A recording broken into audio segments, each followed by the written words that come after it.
Subscribe कीजिए guide of math channel को और बेल आइकन को दबाइए ताकि मेरी लेटेस्ट वीडियो का नोटिफिकेशन आपको मिलता रहे। नमस्कार देवी और सज्जनों, स्वागत है आप लोग का आपके अपने YouTube चैनल में जिसका नाम है गाइड ऑफ मैथ। तो दोस्तों चलिए शुरू करते हैं आज का नया वीडियो जिसमें हम लोग सीखेंगे टैली प्राइम के रिलीज वर्जन 1.1 के बारे में। तो दोस्तों इस वीडियो में आप लोग टैली प्राइम के रिलीज वर्जन 1.1 के बारे में सीखेंगे जिससे रिलेटेड नोट्स यहाँ पर दिए हुए हैं। तो दोस्तों देखिए, सबसे पहले तो आप ये देखिए कि इसमें क्या क्या चेंजेस आए हैं। सबसे बड़ा चेंज जो है वो ई इनवॉइस आया हुआ है। अगर आप लोग को ई इनवॉइस के बारे में जानकारी लेनी है तो मेरा वीडियो देख सकते हैं आप लोग, आई बटन में इसका लिंक दिया हुआ है, या ये वीडियो है वो जिसके बारे में आपको पता चल जाएगा, जिसमें आप लोगों को ई इनवॉइस के बारे में कंप्लीट जानकारी मिल जाएगी। तो दोस्तों अब चलते हैं ई इनवॉइस के पॉइंट से रिलेटेड और कौन कौन से पॉइंट टैली प्राइम के इस रिलीज में आए हैं। तो ये 3 आए हैं जो आप लोगों को देखने चाहिए। यहाँ पर अभी मैं आपको 2 पॉइंट्स बताऊंगा, प्रोडक्ट इंप्रूवमेंट मैं आपको नेक्स्ट वीडियो में बताऊंगा। तो चलिए देखते हैं सबसे पहले ई इनवॉइस कैसे करते हैं। तो दोस्तों यहाँ पर सबसे पहले आप चलिए टैली पर। तो टैली में मैंने जब कंपनी ओपन की तो मेरा जो पहली कंपनी है वो टैली प्राइम 1.1 में मैंने क्रिएट की है। दूसरा मेरे पास दूसरा रिलीज़ भी है 1.0, जो पुराना रिलीज़ था वो रिलीज़ वर्जन भी मेरा यहाँ पर शो हो रहा है। तो वो रिलीज़ वर्जन भी मैं आप लोग को दिखा देता हूँ वो क्या है और उसमें किस तरह से काम होगा। दोनों में मैं आप लोग को चेकिंग कराऊंगा और बताऊंगा कि क्या डिफरेंसेस हैं कि टैली प्राइम जो आपका रिलीज़ 1 था और रिलीज़ 1.1 था, तो दोनों में क्या डिफरेंस है, क्या चेंजेस हुए हैं, ये आप लोग आराम से देख सकते हैं। तो मेरा टैली प्राइम जो सॉफ्टवेयर है खुल रहा है। ये टैली प्राइम 1.0 है। मैंने 1.1 भी इंस्टॉल करके रखा हुआ है। तो देखिए ये है 1.1, 1.0 और इसमें भी मैंने एक कंपनी क्रिएट कर ली है 1.0 नाम से। दूसरी कंपनी मैंने क्रिएट की है 1.1 सॉफ्टवेयर में। आपको ये देखना है कि ये कंपनी कौन सी है, इसके रिलीज़ वर्जन के बारे में देखना है तो अबाउट सेक्शन में जाकर आप लोग चेक कर सकते हैं इसका रिलीज़ वर्जन। आप देखिए यहाँ पर आप लोग को देखने को मिलेगा 1.1 लेटेस्ट रिलीज वर्जन। तो आप देखिए यहाँ पर आप लोगों को साफ साफ दिख रहा है लेटेस्ट रिलीज वर्जन 1.1। उसके साथ साथ अगर आप यहाँ पे देखें 1.0 के लिए तो अबाउट सेक्शन में आप लोग ये भी देख सकते हैं 1.0, और ये देखिए दोनों को अगर मैं स्विच कर रहा हूँ तो आप लोग देख सकते हैं एक 1.0 है, एक 1.1 है। तो दोस्तों दोनों रिलीज में क्या चेंज है आइए देखते हैं। सबसे पहला फीचर F11 करके हम लोग क्या करते हैं, जीएसटी का फीचर ऑन करते हैं। ये 1.0 रिलीज़ के अंदर था। पुराने रिलीज़ में आप देख सकते हैं जीएसटी डिटेल इस तरीके से आप फिल करते थे। लेकिन अगर बात करें 1.1 के अंदर तो आप यहाँ पे अगर जीएसटी का ऑप्शन को येस करते हैं तो आप लोगों को ये पॉइंट तो दिखते ही हैं, एडिशनल फीचर्स और एडिशनल पॉइंट भी आप लोगों को दिखाई देंगे। जैसा कि आप देख सकते हैं यहाँ पे रजिस्ट्रेशन डिटेल्स, एडिशनल फीचर्स तो दिख ही रहे हैं, साथ ही ई इनवॉइस का भी एक पॉइंट यहाँ पर इंसर्ट कर दिया गया है। तो आप देख सकते हैं ई इनवॉइस सेक्शन भी आप लोग को यहाँ पे देखने को मिलेगा, जैसा कि आप देख पा रहे हैं स्क्रीन पर। तो यहाँ देखिए ई इनवॉइस सेक्शन में आप लोग को यहाँ पर देखना है ई इनवॉइस यस किया हुआ है या नहीं। उसके बाद आप यहाँ पे बताएंगे कि एप्लीकेबल कब से है। तो मैं यहाँ पर बताऊँगा कि 1 जनवरी 2021 से एप्लीकेबल है, यानी आज के दिन से ये इनवॉइसिंग करना एप्लीकेबल हो चुका है। और ये किस स्टेट में आपके बिल जो है बन रहे हैं वो आपको बताना पड़ेगा। और आप ये बताइए कि इनवॉइस रिपोर्ट कब तक देखनी है आपको, 3 दिन के अंदर। साथ ही आप ये भी बता सकते हैं कि ई वे बिल भी साथ में आप जनरेट कर रहे हैं तो इसे भी यस कर दें। तो ये एक पहला फीचर आप लोगों ने देखा। तो दोस्तों दोनों में ये डिफरेंस है पहला। उसके बाद आप देखिए अगला डिफरेंस जो मैं आपको बताने वाला हूँ। दोस्तों ध्यान दीजिएगा, अगले डिफरेंस की बात करते हैं। यहाँ पर आप लोग देखें पहले 1.0 में और क्या चेंज आया है। तो सबसे पहले एक वाउचर एंट्री मैं आपको दिखाता हूँ दोनों के अंदर। तो मेरे पास 1.1 के अंदर एक वाउचर एंट्री मैंने करके रखी हुई है, आप लोग देख सकते हैं। ये है एक सेल्स की एंट्री जो मैंने की है।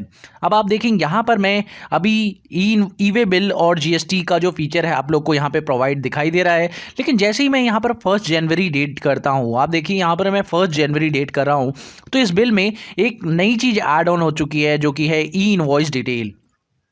दोस्तों ये 1.1 में है, लेकिन अगर ऐसा मैं 1.0 में करता हूं तो क्या होता है, चलिए एक बार 1.0 में भी देख लेते हैं कि क्या होता है। तो 1.0 में जब मैंने ऐसा किया तो आप देख सकते हैं कि यहाँ पर भी अगर मैं इस डेट को चेंज करता हूं F2 करके फर्स्ट जनवरी करता हूं तो आप देख सकते हैं यहां पर सिर्फ ईबे बिल आ रहा है, लेकिन ई इनवॉइस का कोई भी पॉइंट यहां पे नहीं दिखाई दे रहा है। तो आप देख सकते हैं ये पॉइंट आप लोग को यहां पे दिख रहा है। अब दोस्तों करना क्या है ये मैं आपको बताता हूं। तो यहां पर आप लोग को एंटर करते हुए आगे बढ़ना है और इस पॉइंट को यस कर दीजिए। यस करने के बाद ईवे बिल की सारी डिटेल्स को आप यहां पे फिल कर दीजिए जो भी आपको गिवन है, और ट्रांसपोर्टर डिटेल्स भी। जैसे ही आप यस करेंगे उसके बाद आपके सामने एक स्क्रीन आएगी जिसमें आपको 3 चीज़ें पूछी जाएंगी, एक्नॉलेजमेंट नंबर, IRN और एक्नॉलेजमेंट डेट। साथ ही प्लेस ऑफ सप्लाई और बिल आपको पूछेगा, तो आपका बिल कहाँ बना और शिप कहाँ करना है ये बताएगी। उसके बाद आपको यहाँ पर एक QR कोड जनरेट करवाना होगा। उसके लिए क्या आपका प्रोसेस है ये देखिए दोस्तों। आपको सबसे पहले यहाँ पर ये 3 स्टेप्स को फॉलो करना है। 3 स्टेप में से सबसे पहला स्टेप क्या है, वो है कि आपको यहाँ पर सबसे पहले इनवॉइस अपलोड करना है, इनवॉइस जनरेट करना है। जनरेट करने के बाद उसे अपलोड करना है, और अपलोड करने के बाद आप लोगों को उसका IRN जो है वहाँ से निकालना है। तो आपको एक IRN रजिस्ट्रेशन नंबर मिल जाएगा। अगर आप अपलोड कर देंगे तो आपको यहाँ पर एक्नॉलेजमेंट नंबर भी मिल जाएगा। तो एक्नॉलेजमेंट नंबर की डेट क्या होगी वो भी आप बता सकते हैं सिंपल तरीके से। और अब यहाँ पर जैसे ही आप इसको एंटर करेंगे तो यहाँ पर एक मैसेज आएगा कि आपका ई इनवॉइस जनरेट हो चुका है। इस तरीके से इनवॉइस जनरेट होगा। अगर आप उसका प्रिंट प्रीव्यू देखेंगे तो आपको यहाँ पर आप देख सकते हैं यहाँ पर एक बार कोड जनरेट होकर दिखाई देगा। ये देखिए स्क्रीन पर जैसा कि आप लोग देख पा रहे हैं यहाँ पर बार कोड जनरेट होता हुआ आपको दिखाई देगा इस तरीके से। तो दोस्तों और साथ में आपको IRN एक्नॉलेजमेंट नंबर दोनों ही दिखाई देंगे, तो आप लोग वो भी देख सकते हैं साथ में। और ये बहुत ही बढ़िया चीज़ है ई इनवॉइसिंग, जिससे सारे काम ऑनलाइन हो जाएंगे और आप इसे मल्टीपल टाइम कर सकते हैं, यानी बार बार कर सकते हैं, बल्क अपलोड भी कर सकते हैं, और उसके बाद आप एक्नॉलेजमेंट नंबर भी जनरेट कर सकते हैं। और दोस्तों एक्नॉलेजमेंट नंबर जनरेट करना है कहाँ पर, वो आपको IRP इनवॉइस रजिस्ट्रेशन पोर्टल पे करना है, और साथ ही वहाँ से आपको IRN नंबर मिल जाएगा जो कि इस बात का प्रूफ होगा कि आप वहाँ से अपने बिल से जो भी इनवॉइस जनरेटर होता है जिससे आप इनवॉइस जनरेट करते हैं उस पर आपको QR कोड अपने आप ही मेंशन हो जाएगा। तो दोस्तों जैसे ही आप वो एक्नॉलेजमेंट नंबर डालेंगे आपको यहाँ पर QR कोड मेंशन हो जाएगा। चलिए आगे बढ़ते हैं। अब दोस्तों चलते हैं अगले पॉइंट की तरफ और आपको दिखाते हैं 1.1 और 1.0 में और क्या चेंज आया है। तो दोस्तों चलिए एक बार ऑल्टर पे चलते हैं। यहाँ पर मैं आपको दिखाना चाहूँगा एक लेजर जिसका नाम है बैंक। तो दोस्तों बैंक का एक लेजर मैं आप लोग को दिखाना चाहूँगा। यहाँ पर मैं SBI बैंक बना रहा हूँ और आप देख सकते हैं यहाँ पर मैंने बैंक अकाउंट के अंदर उसे रखा है, और आप यहाँ देख सकते हैं मेरे पास जितनी डिटेल्स आ रही हैं वो ये हैं। लेकिन अगर मैं 1.1 के अंदर बैंक डिटेल्स एंटर करता हूं और मैंने जैसे कि लेजर बना रखा है इसके अंदर, तो आप देखेंगे यहाँ पर एक नया पॉइंट आता है दैट्स कॉल्ड स्विफ्ट कोड। तो स्विफ्ट कोड बैंक का आप लोग डाल सकते हैं। ये एक नया अपडेट आया है इसके अंदर 1.1 में। 1.0 में ये नहीं था। स्विफ्ट कोड का जो पॉइंट है ये आप लोग को देखने को मिल रहा है। तो दोस्तों इसको आप लोग यहाँ पर देख सकते हैं।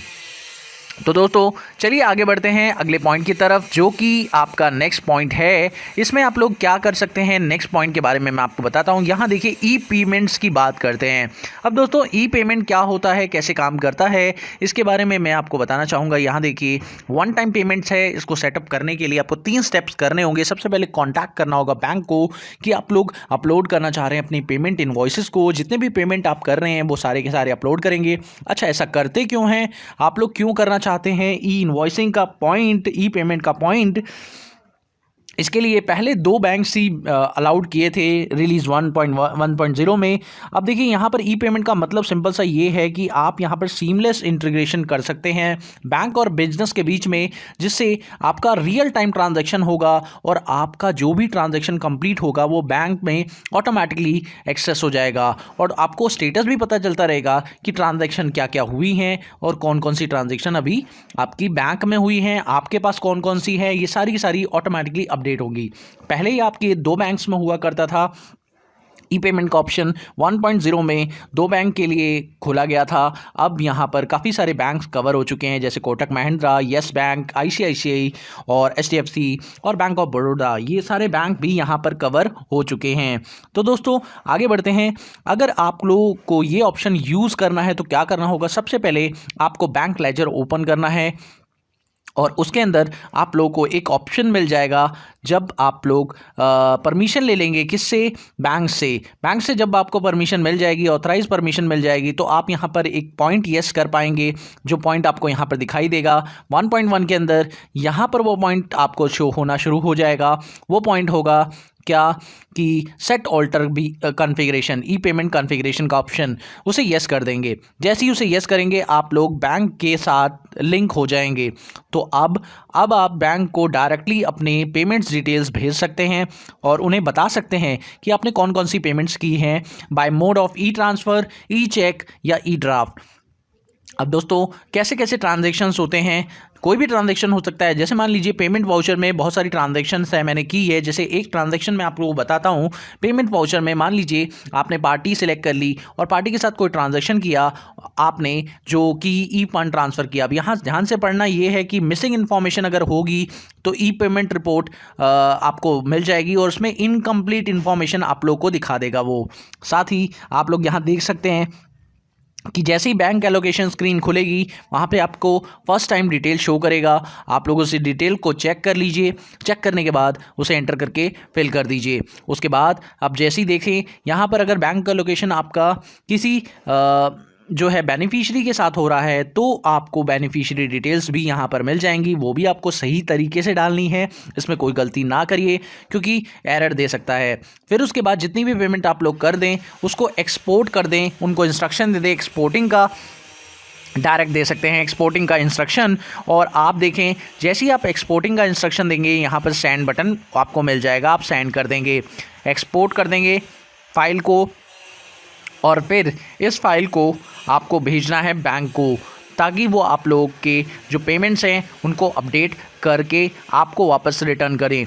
अब दोस्तों उसके बाद आपको करना क्या है, उसके बाद मान लीजिए कि आपका काम सारा का सारा जितनी भी पेमेंट्स थी वो सारी की सारी आपने कर दी। मान लीजिए जितनी पेमेंट्स आप इसकी इस महीने में हुई थी वो सारी की सारी पेमेंट आपने कर दी है। उसके बाद आप क्या कर सकते हैं, एक्सपोर्ट कर सकते हैं वो सारी पेमेंट का जो भी ट्रांजैक्शंस होगा बैंक के थ्रू, वो सारी की सारी एंट्रीज़ को आप लोग एक्सपोर्ट कर सकते हैं इन अ टेक्स्ट फाइल। एक टेक्स्ट फाइल में एक्सपोर्ट कर सकते हैं। ई पेमेंट्स पोर्टल में जाके आपको गेटवे टैली से बैंकिंग में ई पेमेंट में जाके यहाँ पर ऑप्शन मिलेगा कि आपको ये सारी पेमेंट्स अब ये बैंक को भेजने के लिए तैयार है। तो ये पूरा सेक्शन आप लोग बैंक को सेंड कर देंगे, ऑल्ट ई से एक्सपोर्ट कर देंगे और ये पूरा जो सेक्शन है वो ENC फॉर्मेट के अंदर .ENC फॉर्मेट के अंदर बैंक को मिल जाएगा। और बैंक के पोर्टल पर आप जाके ये आउटपुट फाइल उनके लोकल सिस्टम में डाल देंगे। जैसे ही ये ENC फॉर्मेट में जाएगा तो वो ऑटोमेटिकली उनके लोकल सिस्टम में पहुंच जाएगा